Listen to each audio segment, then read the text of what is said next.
Bonjour mes amis, donc nous y sommes, après avoir appris à créer notre première application, donc nous y sommes au niveau de Android Studio, donc notre IDE, auquel on figure toute l'arborescence de notre, donc voici notre application qu'on a intitulée My First Application. Donc durant cette présente vidéo, donc on va explorer ensemble la structure de notre projet et les éléments importants de cette structure. Donc lorsqu'on tape au niveau de Apps, donc on va commencer par le build. Donc comme vous voyez, le reste, generated, test.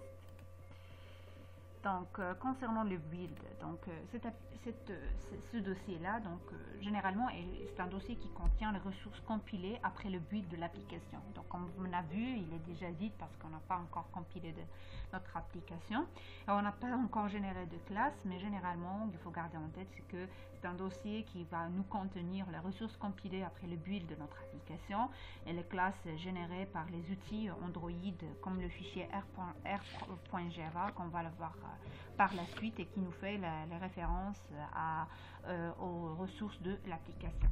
On trouve ainsi donc on en revient à Apps, voir l'ellipse. Donc concernant l'ellipse, donc on a vu pour le vide, donc Generated Intermediate Output. Donc une fois qu'on va compiler, on va y avoir.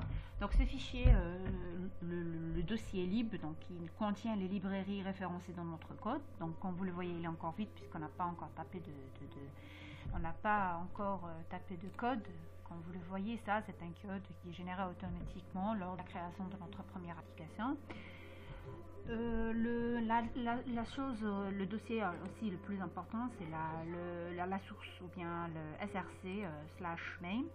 Donc le src /main, c'est le dossier qui va nous contenir les sources de notre application et tous les fichiers avec lesquels on va travailler. Donc seront dans ce dossier là. Donc le main, il est déjà divisé en deux principaux sous-dossiers. Donc le dossier Java. Donc le dossier Java, il va contenir les classes Java organisées en tant que package dans les namespace. Comme on a vu dans l'interface de la création de notre application, donc un package, c'est l'unique identifiant. Donc je vais taper ça. Donc quand vous créez votre premier projet, donc l'activité principale ou le main activity, elle est créée aussi et se trouve dans le package. Donc comme on l'a vu ici, donc vous voyez, donc il est déjà créé automatiquement. On se trouve au niveau du main aussi un dossier qui est très important, c'est celui de RES, donc qui contient les ressources projets comme les fichiers XML qui spécifient les layouts, les menus, les fichiers, les images, etc. Et même ce dossier, donc, qui comporte plusieurs sous-dossiers. Donc on trouve par exemple le dossier drawable qui contient les images qui sont utilisées dans notre application, les layouts. Donc les layouts, vous trouvez que c'est un fichier XML, donc puisqu'on n'a pas encore figuré. Donc les layouts, donc qui contient la définition XML des vues et ses éléments. Le menu contient de même les définitions XML des menus de l'application.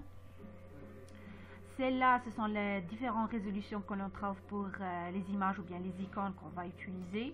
Donc, soit en résolution HDPI, DPI, XHDPI ou bien le XXHDPI pour une grande résolution, pour des grandes tablettes.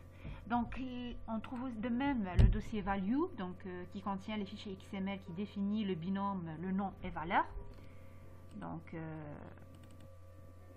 Donc nom et valeur, donc à chaque nom on associe sa valeur ou bien le name value.